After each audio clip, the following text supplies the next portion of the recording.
Let's recap all the work we've done with matrix vector multiplication algorithms so that we can work towards writing a specific production level code function for matrix vector multiplication. Let's start with analyzing the data flow for matrix column vector multiplication algorithms.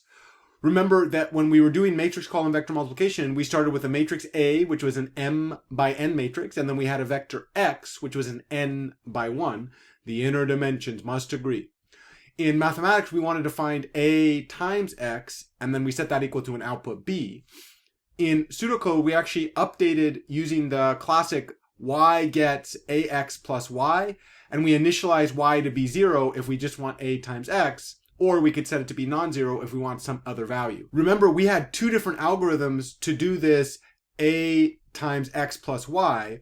One of them was called a linear combination version via axpys, and the other one was called the dot product version via dot products. What we're going to do in this video is to analyze the patterns that we saw in all of the algorithms that we use to do matrix vector multiplication. And we're going to pay special attention to loop ordering, as well as what operation is happening in the outer loop and how we access data in the inner loop. This analysis will feed into our work to code up a matrix vector multiplication function, which we're going to do in the next video. We begin our analysis by looking at the column axpy algorithm for matrix column vector multiplication. Recall we had a number of videos in the past dealing with this topic. If you haven't yet watched those, it might be worth your time to do so. For all of our matrix vector multiplication algorithms and this column axpy one, we're going to follow the same trend, which is to initialize the vector y, and then to set a for loop. We're going to call the first for loop the outer loop, which we'll see why in just a minute. In this case, the outer loop goes from 1 to n. And what we do is we add the previous vector of y times the kth entry of x multiplied by the kth column of a. Notice that this inner operation is an axpy. Scalar alpha, a, times vector x plus y. The vector x in this case is the kth column of a. The scalar alpha is the kth entry of the vector x, and then y is the initialized vector or the previous version. So when we're doing this axpy operation, we actually access the elements of A by column vectors, and then we access the individual entries of x by the rows associated with that. This version of the matrix column vector multiplication was a BLAS level 2 because it referenced vector operations, but we could unroll the loop. So specifically, we could replace the axpy operation with the corresponding BLAS level 1 operations, which is to turn this into another for loop. Here, the outer loop still goes from 1 to n, and now the inner loop replaces this multiplication by working down the individual rows of the kth column of A. So here is the kth column, but then to do x sub k multiplied by the kth column, I actually do x sub k times the first entry, x sub k times the second entry, all the way down to the mth entry. That's exactly what's happening here in this inner loop. We're going to call this algorithm for matrix column vector multiplication the column axpy algorithm. Let's see where that name comes from. So we notice that the loop ordering is k and then I.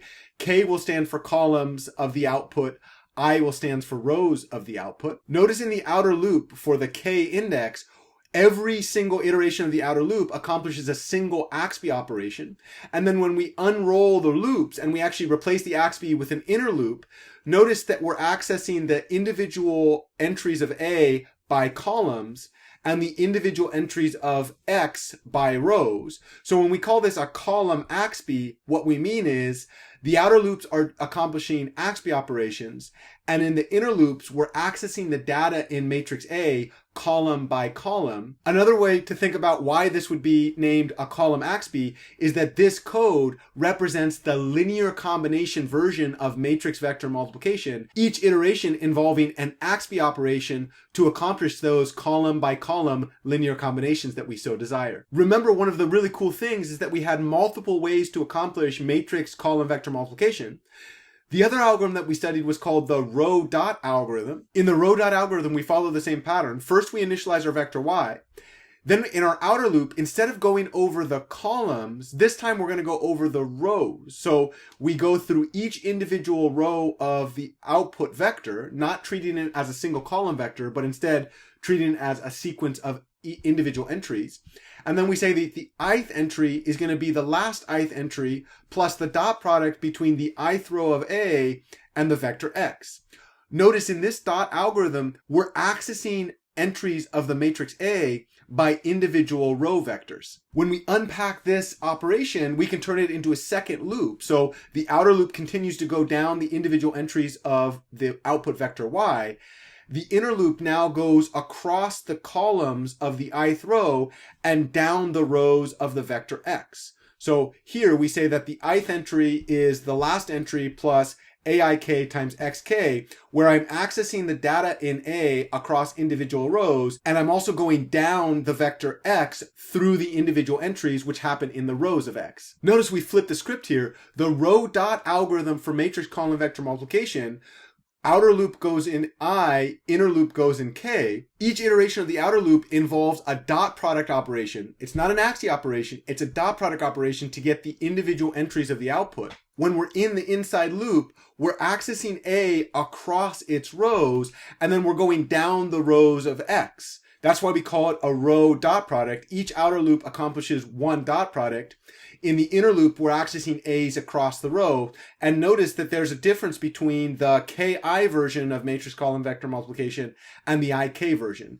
This is what we call an axpy operation. This one's a dot operation. The output is the same. The way we achieve those outputs is different. So far, we've analyzed the two versions of matrix column vector multiplication.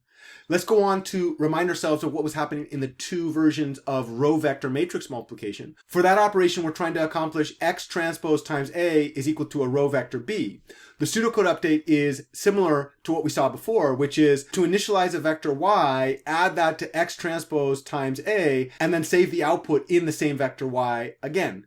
Remember, we have two different versions of this, one of which was a row axpy operation and the other one was a dot product operation. Let's analyze both of those algorithms and think about how the operations and data flow work together. Just like before, we'll begin with the BLAS level 2 algorithm. In other words, thinking about the row axpy algorithm for row vector matrix multiplication. Same pattern exists here. We're going to initialize the vector Y.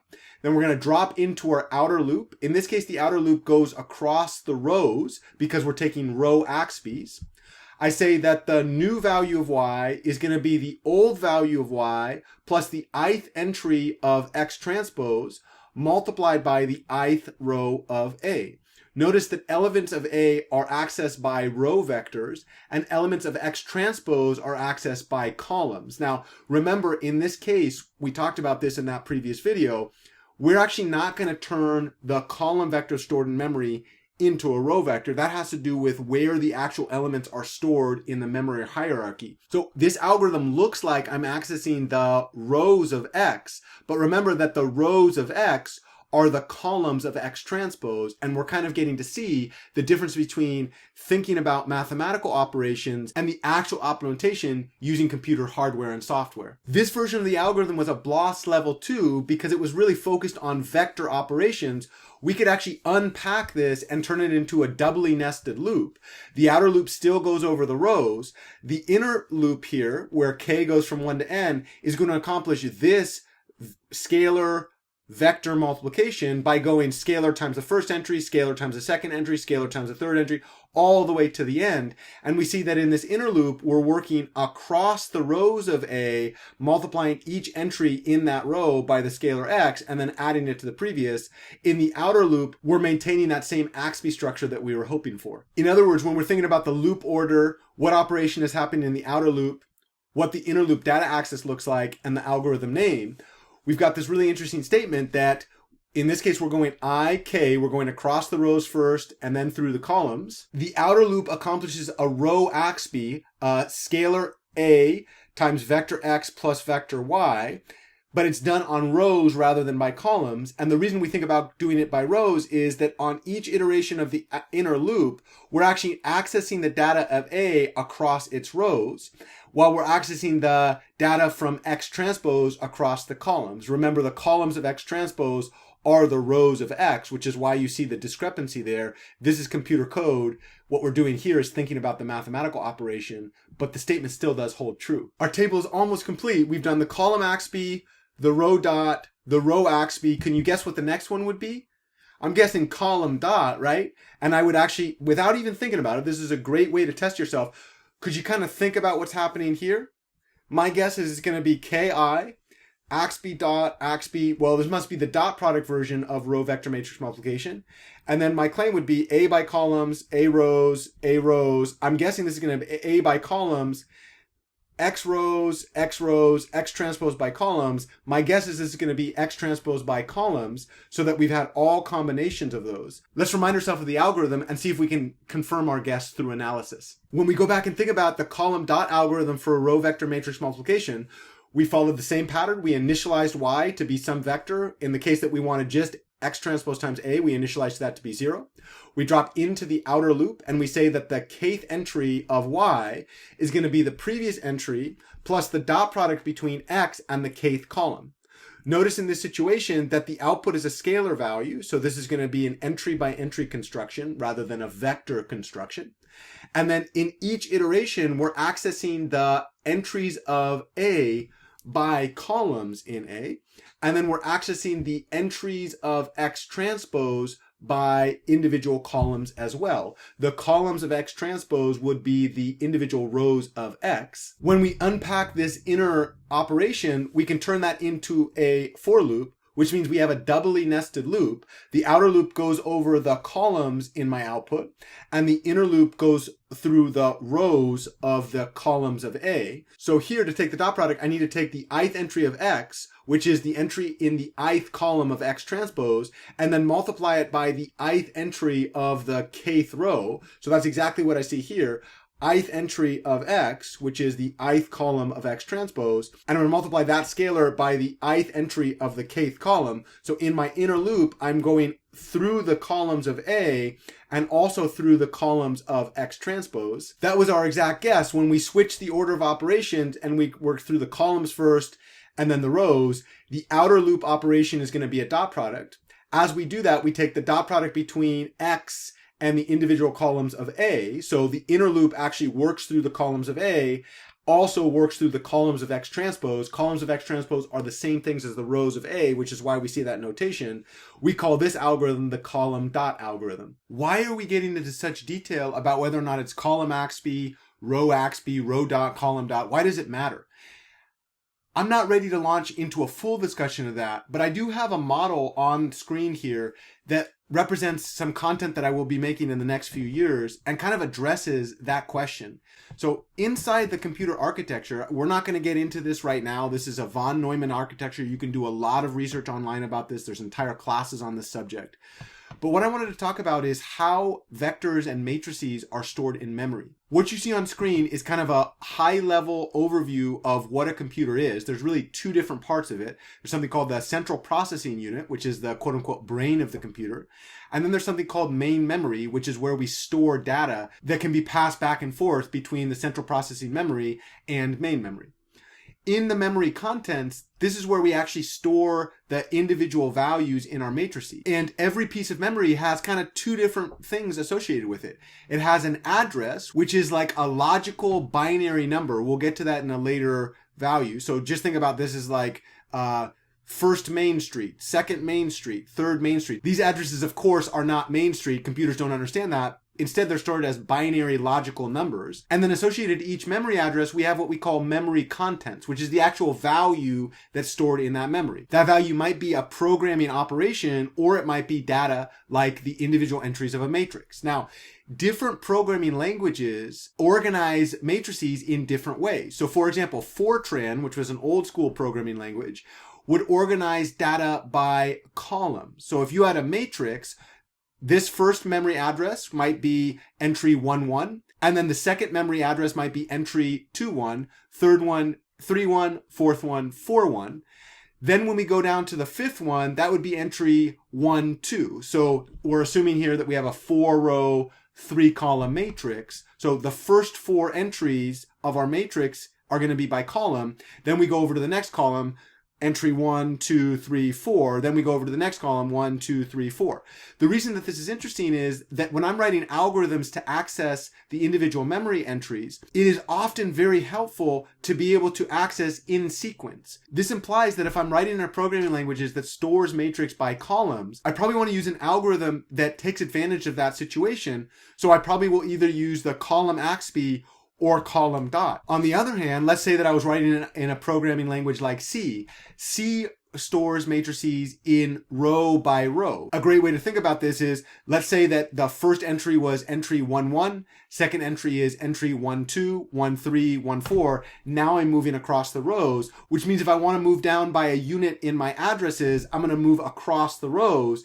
This implies that when I'm coding up, I might think to myself, I'm going to use a matrix column vector multiplication that takes advantage of row partitioning of A, and that might be either the row axpy or the row dot algorithm, and that's why we're kind of talking about this. MATLAB is not designed for that low-level analysis. What we're doing in MATLAB is just getting a sense of how these algorithms work and what the different features are.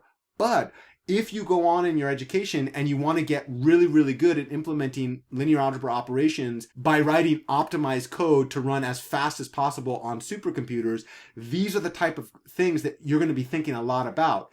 This class is designed to just give you an overview and get the juices flowing, but there are some topics that we need to go a little bit deeper to think about what's actually happening underneath the hood. That brings us to the community challenge for this video. In the next video, we're actually going to write a function to implement matrix vector multiplication. To do that, we're going to come up with a list of specifications to guide our programming process. The challenge that I have for you in this video is actually to write down the specifications that you think you would want to have for your code. And then you can compare your specifications to the specification I use, and then that way you can see how you're growing as a programmer. The second community challenge is actually much harder, which is to become knowledgeable and well-informed about the history of computer architecture and how that relates to matrix operations. That's beyond the context of this course, but it is one of the reasons that linear algebra is taught at lower division levels at all. Over the last 7 decades, we spent trillions of dollars designing, iterating, and manufacturing computer chips that do linear algebraic operations at blinding speed. Your work in this class is to introduce you to that tradition. It is a very, very rich tradition, and we're just scratching the surface of it. To really understand that tradition, you got to understand how computers work at the hardware level. And that's why I want to say, put it on your list of things to do if you really like this stuff, to get very well educated about hardware design and also computer architecture and how that interacts with software and implementation of linear algebraic operations. I'll stop there. I thank you so much for your attention. In the next video, we're going to code up that matrix vector multiplication function. See you there.